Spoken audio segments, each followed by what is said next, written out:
I watched an episode. Oh no, not an episode, a movie. Well, long episodes. I'm so used to Hmm. YouTube. I watched a movie the other day, and perhaps you've heard of it. It's called Back to the Future. Oh, yes. And so I'm watching that, and uh, it's fascinating because that car's supposed to be electric. The time And machine. yeah, and there's so much like the rest of my family, like they don't know all there is to know about electric vehicles, but even that, they're like, wait a minute, he's trying to crank it and then he's pumping the gas pedal when it's not starting. Mr. And Fusion isn't working correctly. yeah, Or and actually, I then think in the first one there no, wasn't it Mr. was yeah, Fusion. Mr. Fusion comes in at the end, but there's just so much of it that's like I can understand the shifting gears thing because he shifts gears, and you can have that in an electric car, Yeah, sure, why yeah.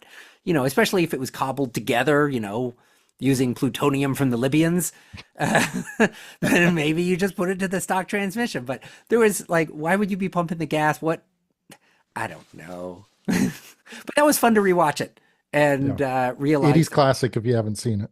we didn't know anything back then about electric vehicles, and we just all accepted the 1.21 gigawatts and the cranking the car and the pumping the gas to, I guess, get fuel into the carb of the motor. I don't really know what was going on there. But I was just sitting down with my family watching that over the weekend. I'm Phil Royle. I am the one of the co-hosts here of this podcast and been doing automotive content creation and journalism for 20 plus years. And then periodically I drop the URL, thewhatcar.com/store into there. And I encourage people to go there and purchase a t-shirt or a water bottle or a Or hat. And that helps support the blog and the podcast because we need support. it ain't free. Yep. Free to you, not to us. Yes. Anyway, Ed Sanchez, likewise, 25 plus years in automotive content creation and moderation. Day job, currently automotive electronics industry analyst and the Watt Car co-founder and contributor. So, all right. I don't really know. We're not doing a lot of stuff right now because we're not going to the LA Auto Show this year. I don't Nope. know if you remember, longtime listeners of this podcast will remember last year. Well, a couple years ago, we went to the LA Auto Show. We recorded our podcast from the LA Auto Show. It was awesome. We even Hmm. got like a little room that overlooked the show floor, and that was super cool. I wish we were doing video back then because it looked like We're we doing owned it the now. place.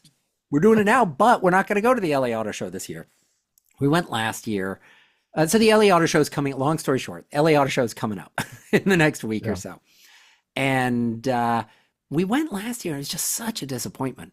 Hmm. So we're gonna give it a little break. I think what is it, the Ionic 9, something like that? Is For supposed to sure, be the Ionic debuting. 9, probably, possibly some other announcements or debuts, but Minimal. We went through yeah. the list of who's going to be debuting anything there or having press conferences, and it was, I don't know. The best hope we had was the Hyundai Group, and the Hyundai Group Hmm. said we're going to announce 5 vehicles, Hmm. and they said spread between ICE, uh, hybrid, plug-in hybrid, and EV. Hmm. So I'm like, well, we already know the nine, the Hmm. EV9 or Ionic 9 or whatever it is that is, and they're going to do 5 vehicles over four. So Yeah. I'm guessing it's one ICE, two hybrids, Yeah. one plug-in, one EV. We already know about the EV, and I sure am not spending my whole day going around there. The rest of the things was like Ford's going to announce something. Ford's already said they're not doing any Yeah. EV stuff. They've only just got their dream team going. That's Well, going to be doing.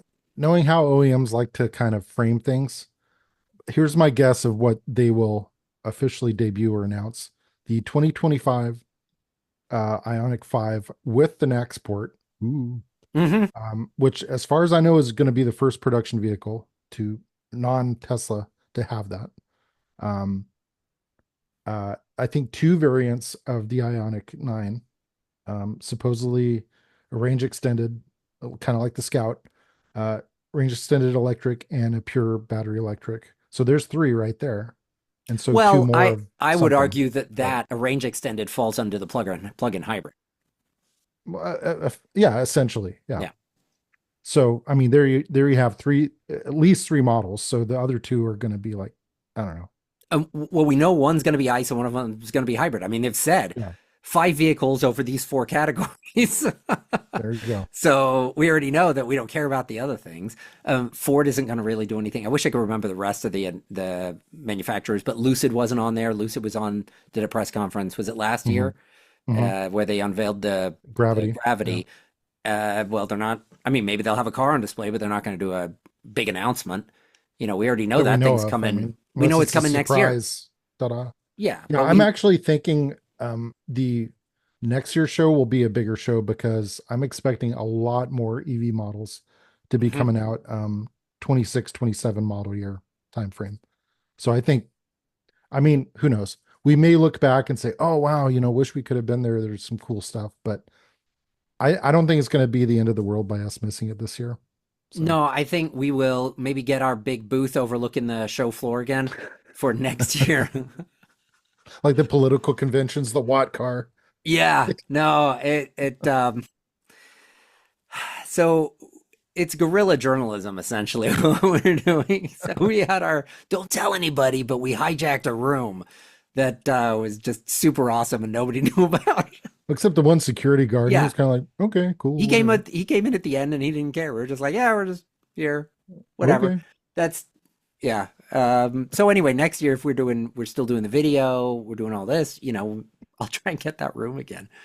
Yeah. All right. So you wrote an article in this last week Yes. that got a little political. Slightly. It's kind of hard to avoid these days, though. Although I don't know if it is political because what you said was outright fact.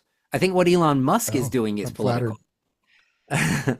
I think the article, which will be linked to in the show notes, that is on thewalker.com, you just purely stated the facts as to what's going on. Spitting facts. Spinning facts. So what's going on? What Elon is got a bromance going on with the president elect. Yeah. And this may seem kind of the term I used in my post was cognitive dissonance, where it's like it doesn't make sense, and your brain's like, what? But if you go back in documented history, meaning like tech blogs or reports or whatever, um, some of the statements Elon's made that are surprising to some people are really not all that surprising when you see what he said going back many years. In this case, more than 10 years. I found an article back in 2013 that where Musk said that he's philosophically opposed to EV tax credits. So that's basically like around when the Model S came out. He still Um, submitted for them all, of course, and yeah. Well, and he's like, then, "Hey, if you're going to give me free money, I'll take it." well, And and but it's not who really wouldn't? giving him free money. Well, the tax Well, credits on the in a cars are not. roundabout way, Yeah, but yeah, it sells more vehicles for him, even though he doesn't get the dollar on the bottom line. It's the consumer gets the yeah, money for the the tax car credit. buyer, yeah. Yeah, But but it then benefits them. But it was long, essentially, it's like, hey, if you're giving it, I'm taking it. yeah, So, but which is uh, such. Now this is political. I hate it when politicians say, not even politicians, like rich, we'll just call out Donald Trump because he said it. I'm really That, rich. well, I don't pay taxes because they don't make me pay them. Well, Uh, okay, but I mean, I guess that's the American way to just take. But it, if you are absolutely opposed to it and you want to play the high road, then you should do what is morally correct, not necessarily what the rules say you can do.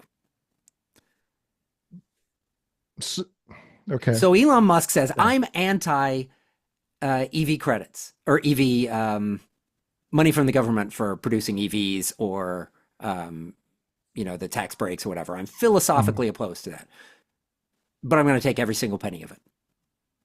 So he's morally opposed to it, but his morals mean nothing. That's where I guess I fall down is I follow, for the most part in my life, I follow what my morals say are the right thing. Not if something is allowed, but I don't feel it is correct to do it, I don't do it. Mhm. Gosh, anyway, I kind of make my case. I tried to stay kind of amoral and kind of objective about it. I was That was just where I like, was saying your article was not political. Your article was factual. yeah. So anyway, but long story short is, some people are surprised that now that it looks like Trump and whoever the incoming heads of the various, I don't even know what department or Well, the credits fall under. I don't know if that's DOE or EPA or the EPA and IRS Department of or, I mean, Energy, whatever. I don't. the Department of Energy and the EPA are both assuming they get confirmed by Congress Mhm. will both be headed by Oil um, company oil executives, company executives. effectively. Yeah. Yeah, Anyway, so they're going away, and Elon's kind of like, okay, whatever. Um, but which was no surprise to us when he no, said that. it's no surprise. And honestly, it's not going to hurt Tesla as much as other companies. They they are already at a place with certain models of the Model Y and Model 3 that are priced very competitively, even minus the credit And profitably, and notably. profitably. Yeah. So, they're kind of like, okay, take it away. Who cares? We sell them, straight MSRP, not even factoring the credits, low to mid 40s, which is actually below the average transaction price now. So they're like, fine, if people still want it, they can buy it. It's within the reach of a fair number of people, even without the tax credits. So they're kind of like, fine, take them away. Whereas I think a lot of other companies, um, in the EV space, they really rely on those credits to make their vehicles cost competitive. So they're gonna feel it. And Yeah. I think part of Musk calculus is kind of a longer term play of like, yes, this may hurt us a little bit in the short term, but it's going to hurt our competitors a lot more. So they're kind of like, that's fine. Which once again Take them goes away. against his grand master plan that he had of elevating the EV industry as a whole, and he wants competition. He doesn't want to be the only EV maker in the business. Well, And that this argument of removing these tax credits does not align with that original statement at all. And he's washed all of that from the internet. mhm. So they've Interesting. removed Yeah. him saying all of this from their grand master plan on their website.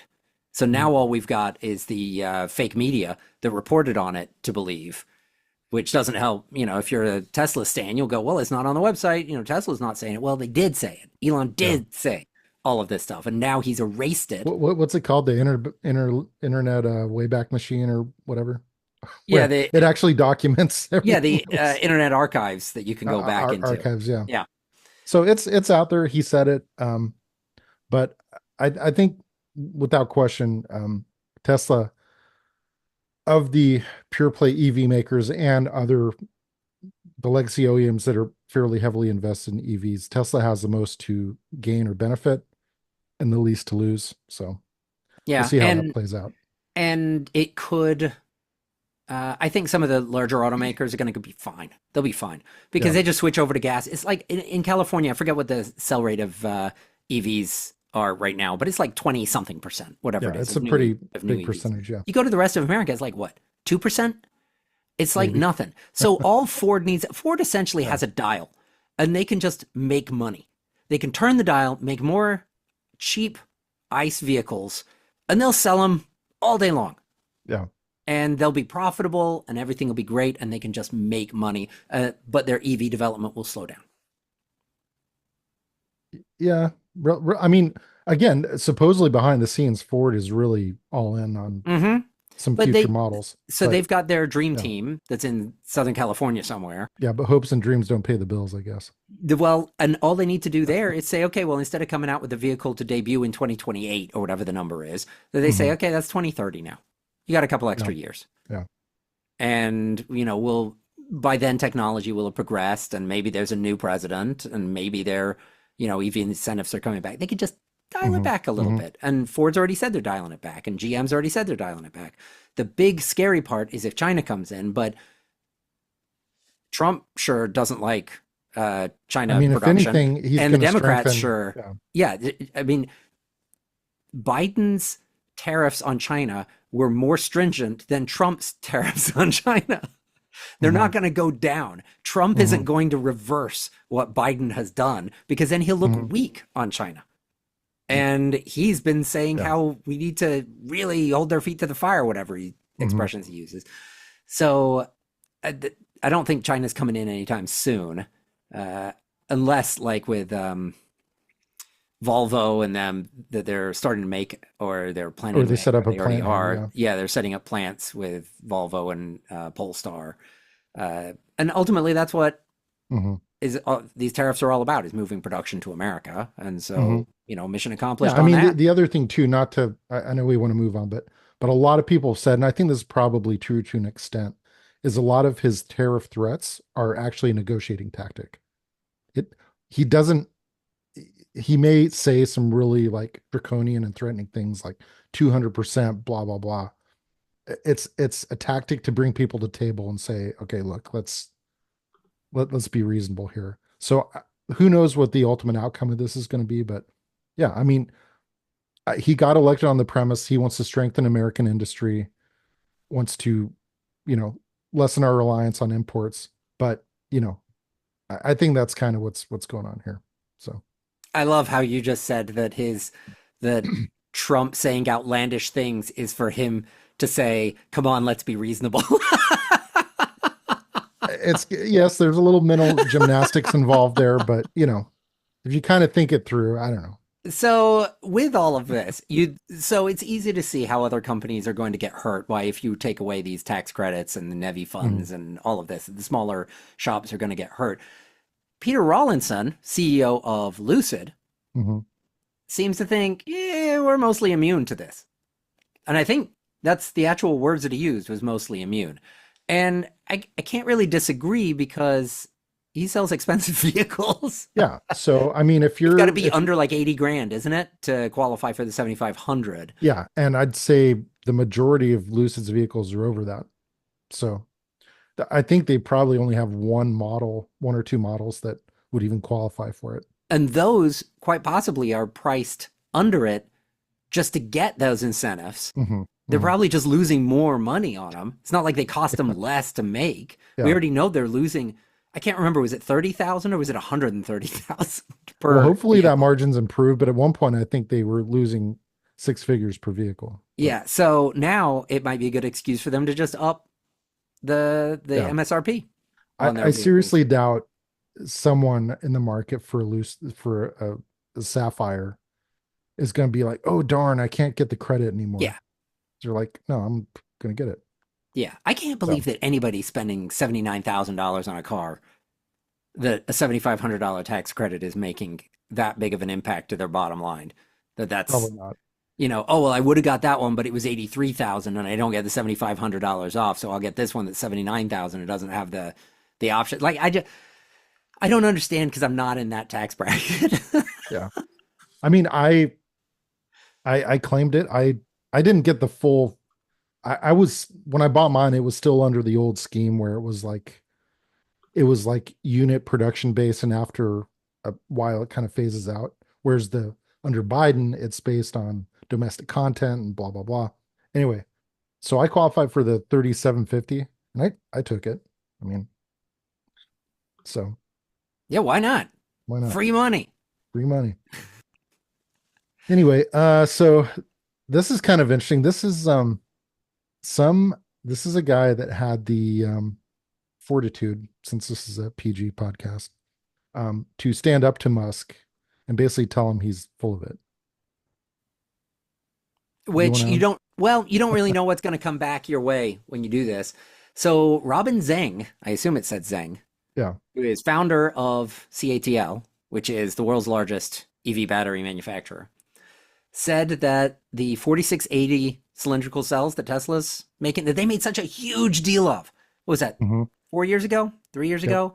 They unveiled it. They had these like weird pictures that they had that were they were showing the spiralness Hmm. of Hmm. the thing, and uh, Elon Musk was saying it was going to be like 3 or 4 times more efficient. And everybody, all the stands were like, "This is a game changer. It's like game over." Revolutionary. Yeah. Yeah, it's like nobody stands a chance. And then nothing happened. Nothing happened. Nothing happened. Then they started putting them in vehicles. What did they put them in first? It wasn't the Cybertruck. It was Model Um, X or something. They I went think in maybe some Model vehicle Y. and they just weren't getting, it was like the charge rate wasn't as good. They weren't getting the range and they were working through it. Hmm. And then they go in the Cybertruck and it's same kind of deal. It's not amazing. It's not life changing. These things aren't getting 1,000 miles per charge and charging it, Hmm. 800 kilowatt chargers, whatever. Hmm. So even Elon has said, guys, we need to, what is he giving his team like to the end of this year, something like that, to improve this. I don't know. Uh, anyway, Robin Zhang has said these things are not. He said, "What is it? The cylindrical cell technology quote is going to fail and never be successful." How does he Recent really feel? a recent report by The Information said Musk had given his team working. Okay, so this is from an article on The Verge where they were reporting about on The Information that the team that Musk has given the team working on the batteries to the end of the year to deal with costs and other problems. And you're saying that CA or Tesla then after all of this, perhaps Tesla's dropped CATL No, batteries. before this Oh, was happened, this before before? this report came out. I mean, I don't know when Zhang said that, but um, they, There's no yeah, love lost between these two, is what you're no. saying?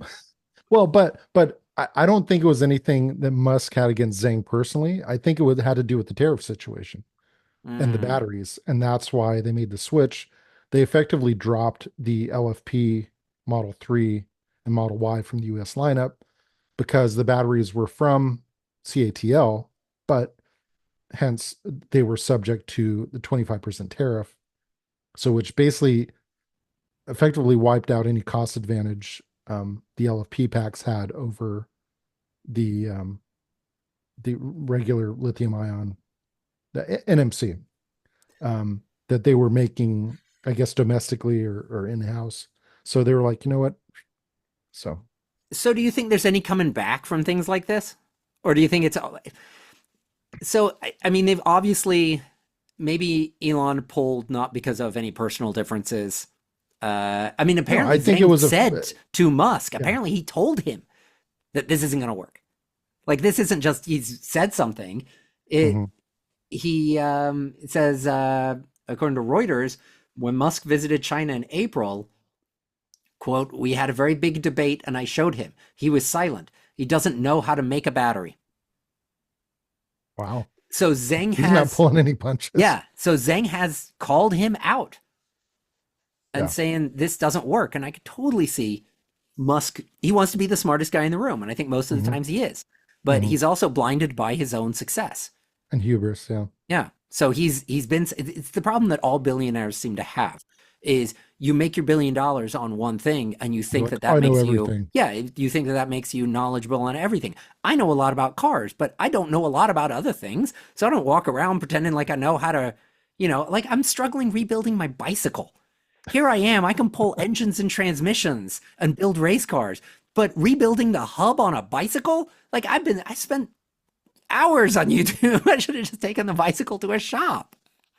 It's Little like I'm little starting little from snap rings, scratch. ding. Yeah, it's You're like like, oh man, what do I I do pulled I now? pulled the hub out and I ended up with 18 ball bearings Oh fell man. out. And I'm like, okay, well 18, so 9 per side, I'm good to go. Then another one fell out.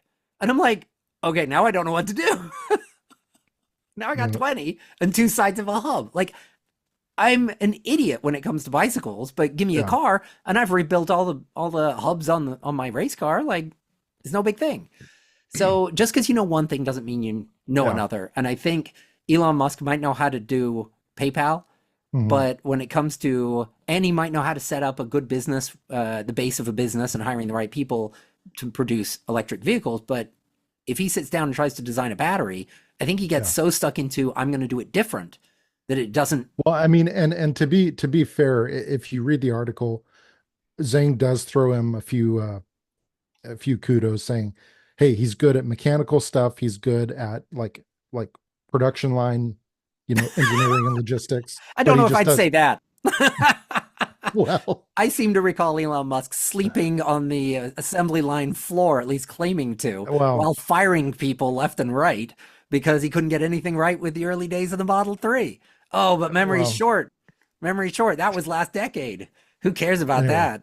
um, so he does give him a few attaboys, but in terms of battery technology, is like you guys don't know what you're doing. So I think they just got stuck into something that I think it was the hubris of it all, and he needed a good. So Elon Musk likes to pump the stock, mhm. and he's always got something where he's pumping Oh, and Zhang the called him out stock. on timelines too, which we have many times here as well.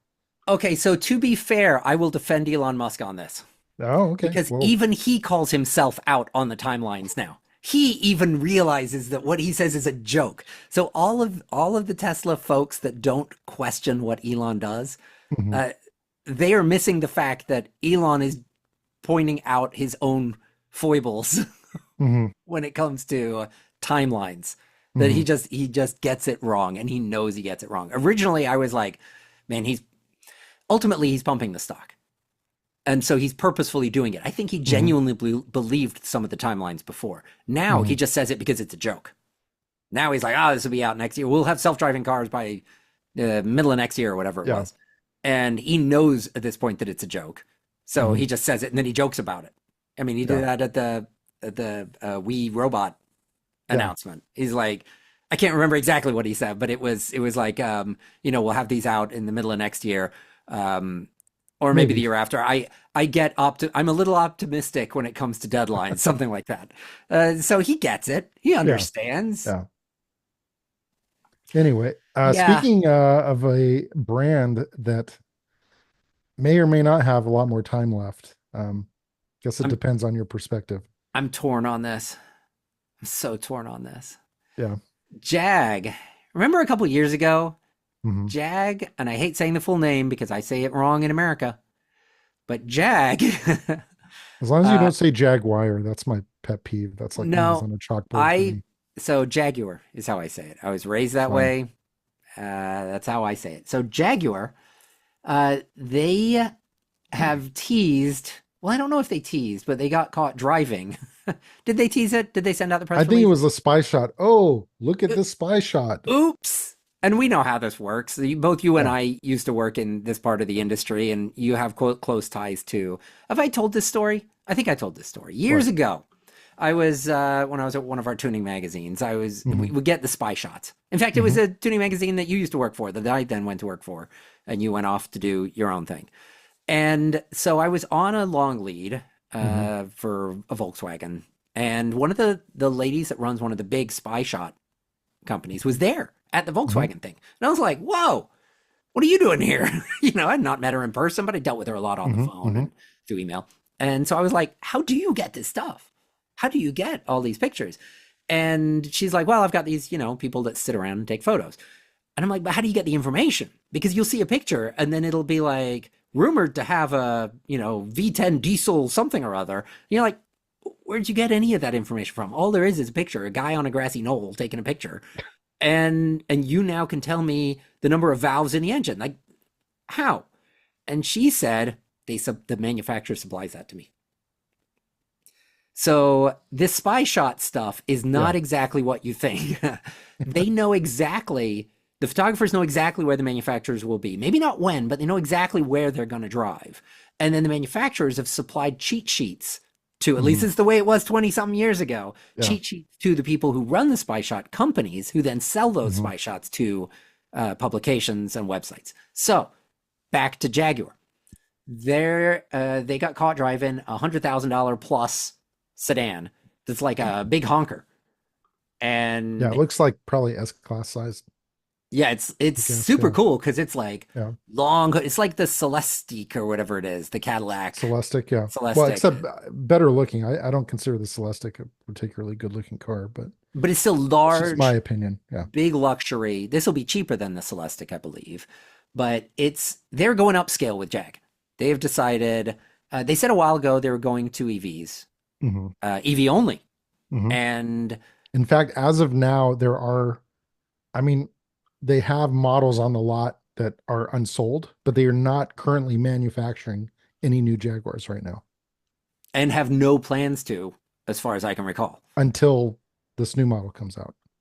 Well, no plans to produce ICE again. Oh yeah, they're going full Yeah, EV. Yeah, yeah, for sure. But I think they've suspended production of everything, including the I-Pace. I mean, everything's like, yeah. Well, that's all old tech. So this yeah. thing, I don't think we got the name. I don't think we got anything, but it's electric, long hood, big estate car. Giant, low slung, and I don't know. It could be kind of cool. We don't really know much about it other than it's probably going to also come with a new logo. Mhm. They've And shown that they've teased that too. they've teased that, and it's like rounded Jaguar and a I've J and an R, and it's very different from evolution what of the they've done. leaping cat that's traditionally been there. So, what's your take on this? The logo or the car? Yes. I hope they make it. This is a very bold gamble You for hope they them. make it as in you hope they make the car, or you hope they make it as in they don't go out of business? Or yes. I yes, I hope they make it as a brand because I just there's basically two ways ostensibly to make money in the car industry. Either low volume, high margin, or high volume, low margin. And they're both difficult to kind of get that balance. But it's why Ferrari is one of the most profitable automakers in the industry, and they only sell what, maybe 8 to 10,000 vehicles a year or something. I don't even know what the number. It's tiny. It's like as many Camrys as they sell in a week. But you know, um, I I I don't know. I mean, I don't know if the brand is kind of, this is going to sound harsh, but kind of has been in the minds of a lot of consumers. They're They gonna used to be cool. They were cool for a while. Now it's kind of like, I don't they've know. had some really cool models. Their heyday was definitely back in like the 1960s. Hmm. That was when the coolest of the cool Jags happened. So they're going to move upscale. Hmm. And in this article on, where was this, Inside EVs, they say initial cost will be somewhere in the 130 to $140,000 mark, which is no longer crazy price for a vehicle, especially a luxury vehicle. No, I mean, a lot of premium sedans are in that. So it's not like they're suddenly going 2 million, which is bizarre because they're saying that they're trying to shift from being against Audi and BMW to Bentley, Maserati, Porsche, or Porsche, Mhm. depending on how you want to say it. So I think they're pricing themselves low to be the low end of the high end because I think Yeah. even the Celestic's going to be like 250 or something like that, No, or is Celestic's going to be 250. like 340, I think. There you go. 250 be a deal. Yeah. Yeah. So they're pricing themselves low, but trying to be expensive. And they had in this Inside EVs article, which I just realized Inside EVs has a new logo. Interesting. Maybe they're trying to Speaking be of new like Jag. logos. Yeah. Yeah.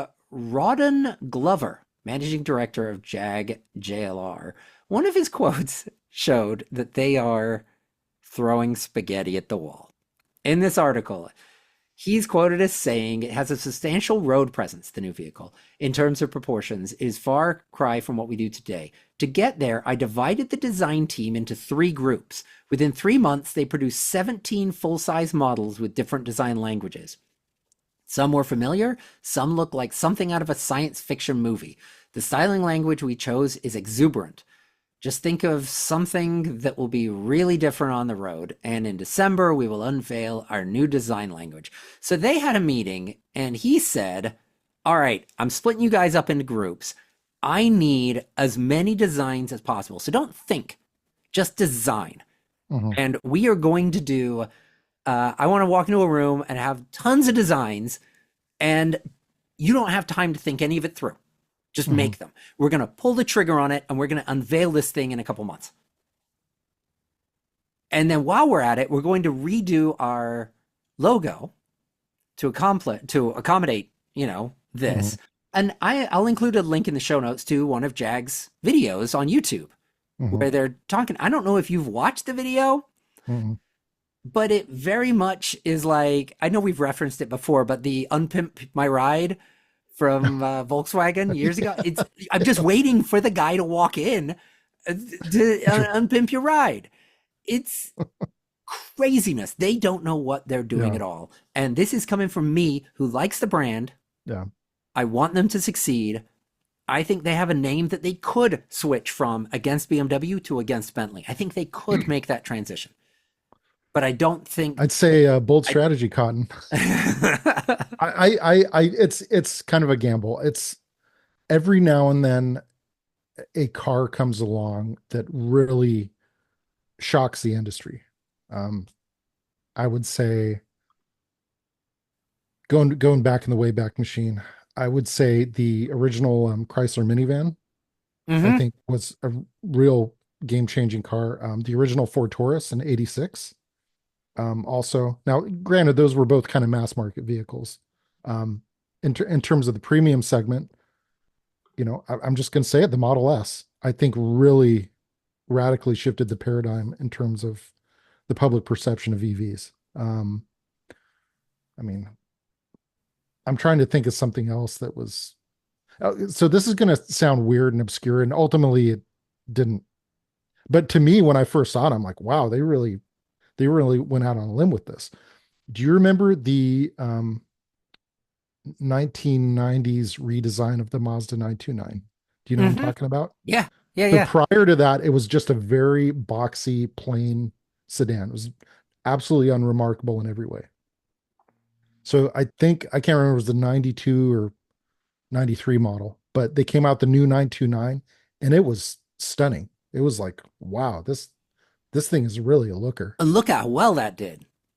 Well, exactly. So I mean, I guess that's the point I'm getting at is it can maybe have that lightning in a bottle moment, but it's going to be the staying power that determines whether they make it or not. So I mean, this could be like Shazam, like, wow, look at this thing. It's amazing, it's gorgeous. But is it going to have that much of an appeal that it will be able to entice buyers that would otherwise consider a Bentley, like a Maybach, uh, a Taycan, you know, They Lucid Air this Sapphire? they've not really they weren't talking about it with this at all. But remember a Hmm. couple years ago they were talking about changing all their dealerships to like experience centers Hmm. where it wasn't really about the car. There might not even be a car there. And that it was this experience. We did some articles on it. Yeah. And they didn't really talk about it here, but I think that kind of plays into that. But I feel like kind of I don't know. I don't know if a dealership has a spot for things like this. I almost think like think of what Rivian's doing with its movie theater in Hmm. Southern Laguna California. Beach. Yeah. They've got this movie theater that's a center, and I think there Hmm. are vehicles there, but generally it's just Hmm. kind of like this cool hangout. Come up with something like that. Come up with go out whatever, Jack, whatever your market you decide is. If Yeah. it's the Unpimp My Ride people from your video, which I don't know if that's your market, but decide Or what it like, is, and oh, then sir, come build in and have a sport of tea. yeah, well, build an experience center that is somewhere that you might want to go, almost like I keep thinking like A a lounge. gentleman's club, but not a Hey, gentleman's club. A whoa. lounge. Yes, a lounge. That's what thinking more of like the Remember, this is olden a days. PG Yes. podcast. Like a place where you would go and hang out with like-minded people. So if you're going Where after have you been all hanging out? if your market is all multi-millionaires, so 10 million and up with a net worth who have a beach, a property in Malibu, and this is the Hmm. the audience you're going after, design somewhere that they would want to hang out. Hmm. And don't bother selling the car, just make these space. I don't know. Think The like experience. way, It's yeah. more experiential than like the actual product. Sell the Sort of. lifestyle. Yeah. Very much what Yeah. Rivian's trying to do. Sell the lifestyle, not necessarily the cars. And hopefully the cars will come. But this seems Yeah. We'll very see. much like they split their team up into multiple groups and they say, give me 17 different designs and we'll randomly pick something. And then This definitely feels like a moonshot to me. So it's highly risky, but in some ways they kind of had to do that. I mean, this was like they were probably like, you know what, this is either going to make us or break us. Oh, I Yeah. think that's exactly where they are. Yeah. So Is yeah, we'll this if see. this doesn't work, I don't think Jag's around. No. I think if we go fast, they may have 5 years. I think they are very similar in like Lucid and Rivian and Canoe, Hmm. uh, in that they are living day by day on the Yeah. money that they've got. And Yeah. that I bet if you look at the cash flow and the amount of money that they've got in, I bet they've got a 6 month leeway on survival. Uh, And then they just wait for, in case of Lucid, do the Saudis give us another $1 billion to yeah. burn through in the next 6 months? Yeah. Or I like I think said, Jag's that way. I think it might have kind of spitballed this in a past podcast, is an kind of an unexpected merger of Jag, Aston, Lucid, who knows, you know. Yeah, I But don't know. yeah, I wish him the best. My dad had one in the late 80s. Super cool car. Kind of weird in a lot of ways and not particularly well engineered in some ways, but they've always been gorgeous cars. And just, you know, they have had an appeal. I mean, yeah, they have a limited runway. So I think they had to kind of shoot for the stars with this. We'll see what it's like, I guess, come December. But anyway, Yeah. So good one luck more to him. thing. Yeah, I'm rooting for them. I Yeah. truly am rooting for them. So one last item, and then we'll skedaddle. Is Mercedes CLA EV will have NACS and CCS1 ports. Yeah. And this was another Inside EV article where I guess they went to Germany. They went somewhere Yeah. and they saw this CLA EV in camo, Hmm. and the port on the side is this huge like port door for Hmm. charging. And then it's got CCS at the bottom and NACS or J3400 at the Hmm. top.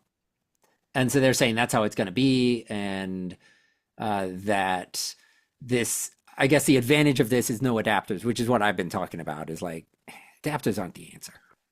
Yeah, and I guess, for a premium model, even though CLA, relatively speaking, is kind of at the bottom of Mercedes lineup, it's, at least the gas-powered model was effectively kind of their somewhat of their entry-level model. Yep. Um, Still nice so looking, still no, great it's to still ride in. nice, but Yeah. you know, uh, but I guess they're not that concerned about the cost difference. I would imagine doing this instead of a dedicated port one way or the other. I mean, I don't know, amortized over, thousands of units. My guess is the greater scheme of things, it maybe adds another $200 per car in costs. I'm no Maybe. electrician, but I believe they run off the same communication standard if they're Yeah, doing CCS J3400. protocol. Yeah. Yeah. Yeah. So in theory, once again, not an electrician, I envision it. You've got port at the top, port at the bottom. If you're watching on youtube.com/ at the Watt Car, you'll see me doing funny hand motions. One at the top, uh, J3400 at the top, CCS1 at the bottom, and then they will go out, and then the wires will join together, Hmm. and off it runs. And there'll be a little switch there. It won't be that simple because they won't want a live port or whatever, bleeding power. There'll Hmm. be a little switch when it Hmm. recognizes power, but fairly straightforward. I don't think they're running dual wires anywhere. I don't think this is adding a ton of weight. I think they could manufacture this as a single A unit. unit. Yeah. I think I've suggested this exact thing for other vehicles because I would hate to purchase a vehicle now, and because I keep vehicles for 10, 15, 20 years. Hmm. Hmm. So if I bought something now, if I bought an EV now that had CCS, I would have it when CCS doesn't exist. I'd be like Hmm. the Chatamo guy that's like, hey, wait, me too. I'm here, Yeah. still here, guys. Yeah. So I uh I think this is fine. Yeah. But I'm reminded of an article that I believe Inside EVs ran a couple months ago about how the Gravity was going to have CCS port, a Chatamo or a CCS and a J3400 Hmm. port on the same on the Gravity. Yeah. And they did this story about how they went and they saw this pre-production model, and uh, Lucid say, yeah, this that's is what not it's going to be. And production. then Lucid came up after they printed the article or published the article and was like, guys, that said pre-production for a reason. We're not doing that. That Yeah. was a test mule. We had it wired up. We were just testing different charging things. Yeah. And I looked at this and was like, is this the same thing? No, I think Mercedes confirmed it. Did they? Because I I read through think, the yeah. article and I didn't get a definitive Mercedes confirmed it vibe Well, from maybe, this. maybe not, but I mean, So it kind of makes sense, but I mean, I don't know. We'll see. Some people were speculating, could you do both at the same time? And like you, my guess is no. It's gonna initiate the handshake with whichever you plug in first, and then it'll say, please unplug the other one.